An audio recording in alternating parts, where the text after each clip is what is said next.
בוקר טוב, ילדים חמודים, צדיקים, מה שלומכם הבוקר? אנחנו זוכים להתחיל ללמוד תורה, אחר ככה תקופה שלא למדנו ביחד, ואנחנו נלמד היום את פרק ב' העוסק בקורבן המנחה. אומנם כבר התחלנו את נושא קורבן המנחה בכיתה, ולכן את מה שכבר למדנו אנחנו נלמד בקצרה, ונעבור על שאר הפסוקים, שאר העניינים שיש בקורבן המנחה, כולם נמצאים בפרק ב' בויקרא. אז מסע מרתק, כולם מוזמנים להשתתף עמנו. טוב, מנחת סולת.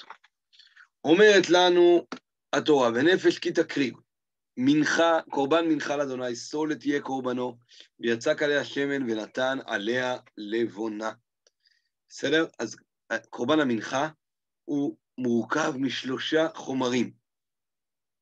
קמח סולת, שזה קמח משובח יותר מן הקמח הרגיל, שמן זית ולבונה. יש לנו פה תמונה של צמח הלבונה. צמח הלבונה בעצם הוא צמח בסמים, כאשר מוציאים מהשרף שלו, מהדבק הזה שיוצא מהענפים, מייבשים אותו ועושים ממנו את הלבונה, שזה צמח בוסם, וגם צמח שהיה אחד ממרכיבי הקטורת, וגם שמים אותו על קורבנות המנחה. בסדר?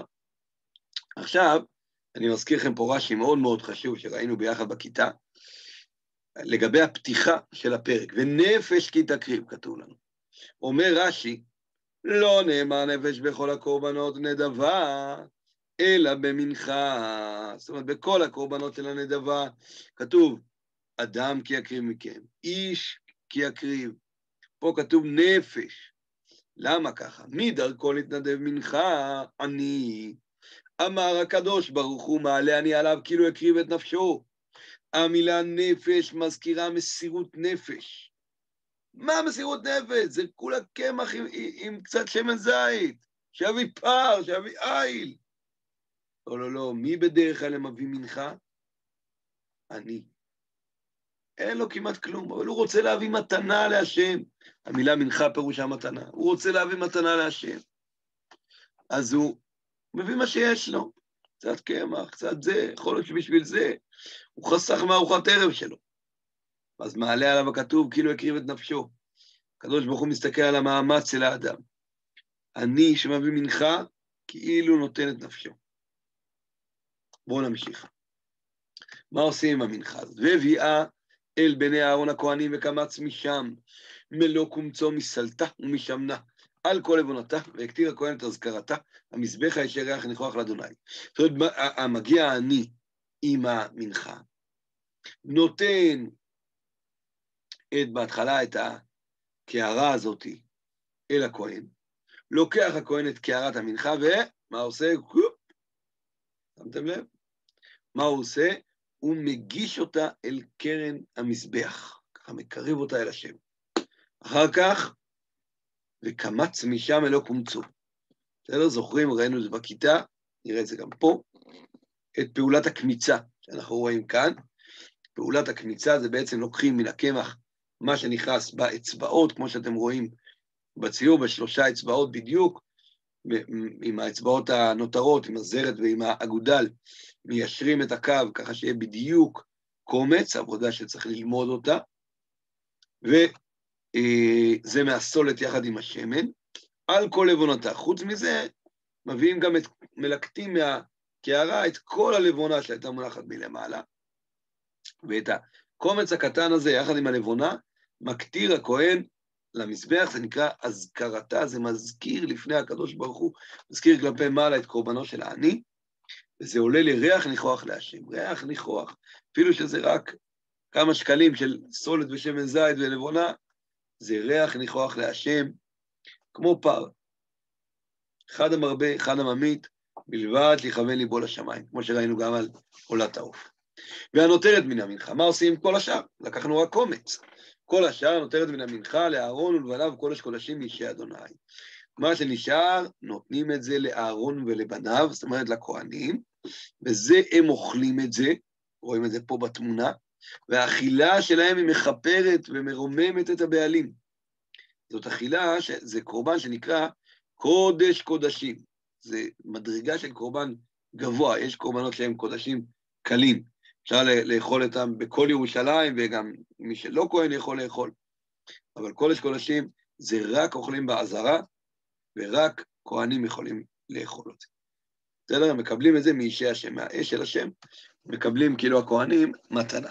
עכשיו תחשבו לכם את העני הזה שרק קומץ מהקערה, הקערה הייתה יותר גדולה ממה שרואים כאן. קומץ רק הוקרב, כל השאר אוכלים הכהנים, ואז הכהנים הולכים ומחפשים מי היה אותו אדם עני, אומרים לו תודה רבה, אכלנו ארוחת טעימה ממה שהבאת. אז אותו עני הופך לאדם שנתן גם לאחרים, ומודים לו, משבחים אותו, וזה דבר נפלא.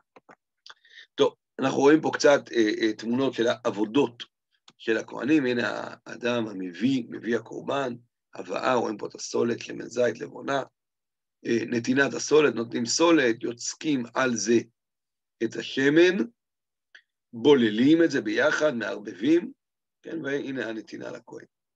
בסדר, את הקמיצה כבר ראינו. עכשיו, עד כאן מה שראינו, למדנו גם בכיתה. עכשיו הגענו ל4 מנחות נוספות. 4 מנחות נוספות, הדגשתי אותם פה, באדום, ואנחנו גם נראה את הציורים המתאימים. וכי תקריב קורבן מנחה, זאת אומרת, מאפה תנור. זאת אומרת, האדם יכול לבחור, וכי תקריב, זה בחירה. האדם יכול לבחור לא להביא רק קמח סולת, אלא להכין מזה איזשהו חלה מיוחדת, איזה מאכל מיוחד. כל אחד מה שהוא מרגיש בליבו, שזה מתנה ראויה להשם, שזה משהו שמבחינתו זה משובח, זה מושקע, אולי את זה הוא יודע לעשות הכי טעים. אז הוא יביא מזה לקדוש ברוך הוא ולכהנים שיאכלו יחד, כמו שראינו מקודם. אז יש פה כמה אפשרות. וכי תקריב מנחה קורבן מנחה מאפה תנור, סולת חלות מצות בלולות בשמן, ורקיקי מצות משוחים בשמן. יש לנו 2 סוגי מנחות שאופים אותם בתנור. הנה התנור של פעם. יש חלות מצות, זה מה שאנחנו רואים פה, צד ימין למעלה, מה שאני מסמן, שזה אבות. תמיד אני אומר, יש חרוז, חלות, אבות. רקיקים, דקים. רקיקים זה מה שאנחנו רואים מצד שמאל, זה בעצם נראה כמו המצות של ימינו, שהן דקות. גם הן נאפות בתנור, אבל זה דק לעומת המצה, החלה שהיא עבה. בסדר? אז החלות, מצות, שימו לב, הן בלולות בשמן, זאת אומרת, בבצק כבר שמו שמן והרבבו את השמן עם המים ועם הקמח סולת וכו', ויצרו מזה את החלה. ורקיקי מצות הם משוחים בשמן, זאת אומרת, לא שמים בהם שמן בבלילה, בבצק, אלא לאחר האפייה מורחים עליהם שמן, כמו שאנחנו רואים בתמונה.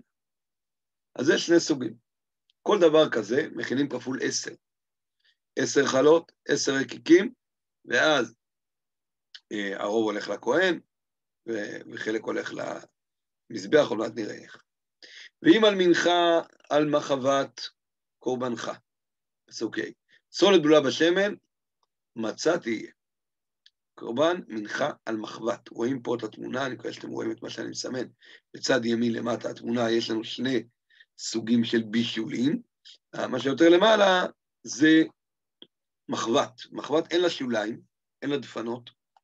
השמן שאתה שם את הבצק הזה, הבלול בשמן, שלשו אותו עם השמן, את הקציצה הזאת, הלביבה הזאת, אתה שם על המחבת, ואז השמן מתחיל לצאת באפייה, ויוצא החוצה כזה. ואז זה יוצא כמו איזה יותר בייגל כזה, משהו פריך קצת, קשה. בסדר?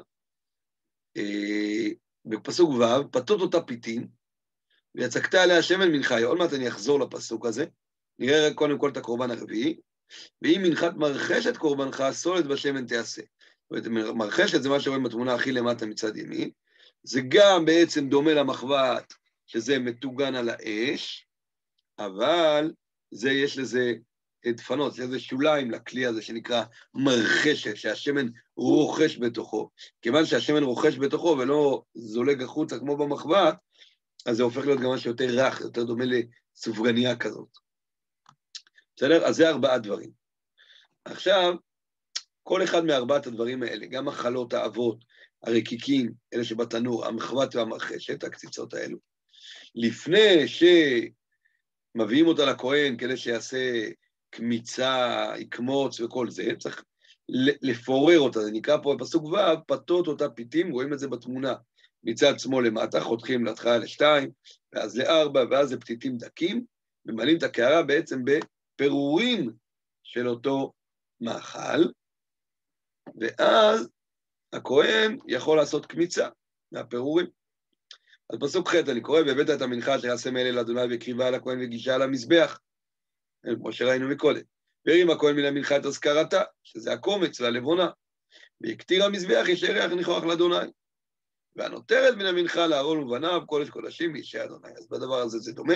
אז ראינו בעמוד הזה, בפסוקים האלה, 4 מנחות נוספות שאדם יכול לבחור. הוא יכול לבחור להביא מנחת סולת רק בצק, כמו שראינו מקודם, הוא יכול לבחור להביא מאפים בתנור, או מטוגנים כאלו.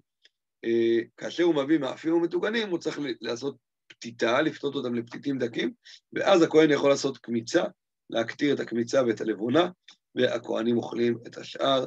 נמי נמי, תודה רבה לעני. יפה מאוד, איזה דברים נפלאים, איזה אהבת השם יש פה. העני, כל אדם ישראל יכול להביא מתנה לקדוש ברוך הוא, ככה מטוגנת, אפויה, כמו שהוא אוהב, ככה הוא רוצה להביא לקדוש ברוך הוא.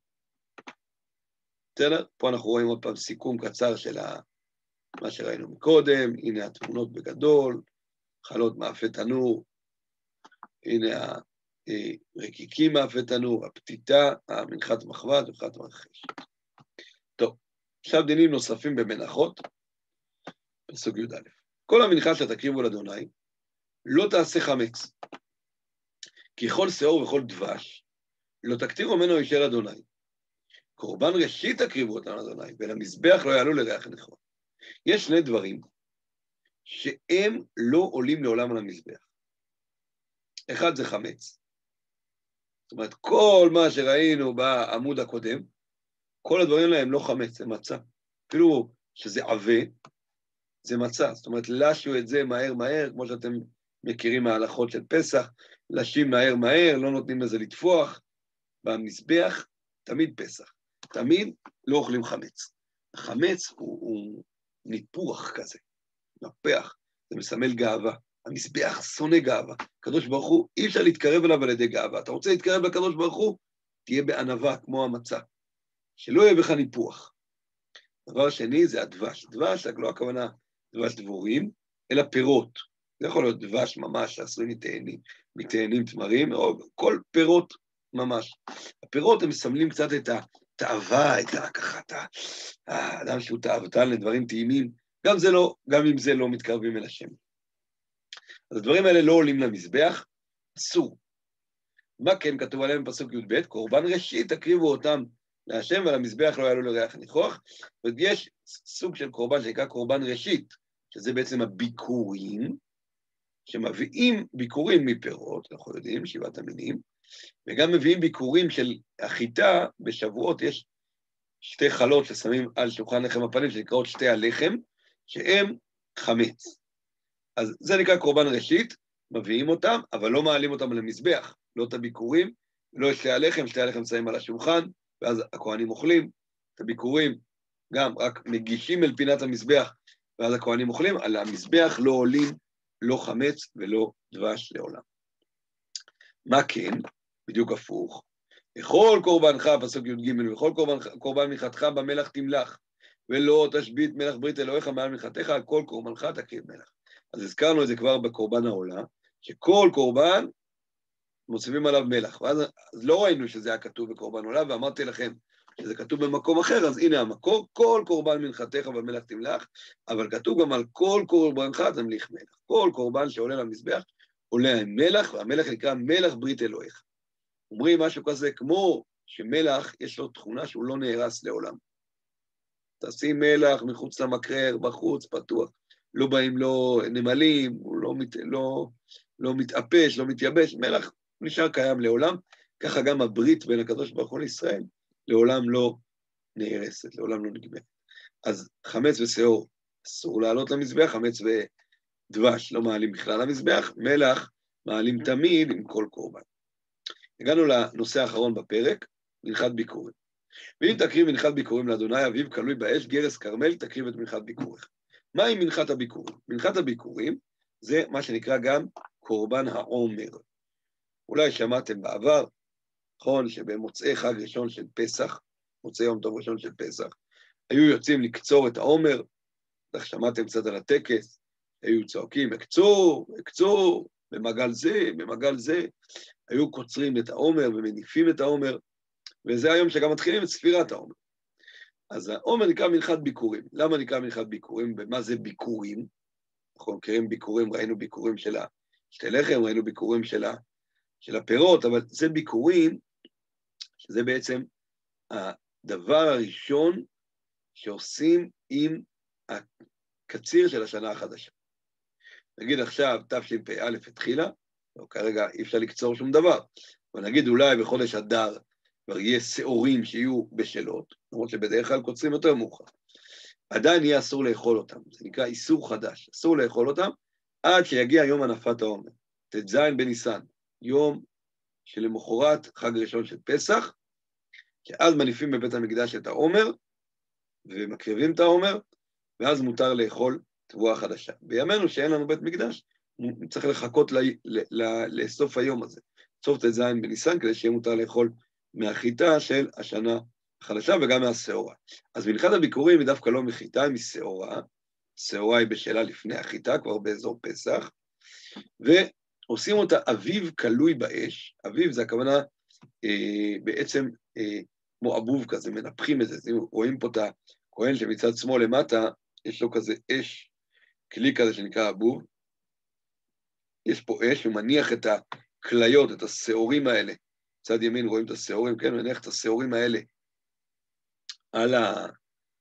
על האש לייבוש כזה, שזה נהיה קשה, ואז עושים מזה גרס קרמל, קר מלא.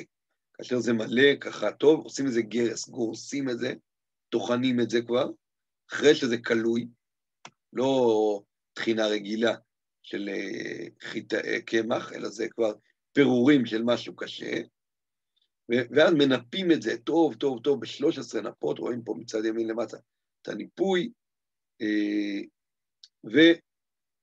ומזה לוקחים קומץ, שמים שמן, לבונה, הכהן מקטיר את הזכרתה, מגרסה ומשמנה על כל לבונתה, כרגיל, קומץ ולבונה, אישה להשם, ואת השאר מביאים לכהנים.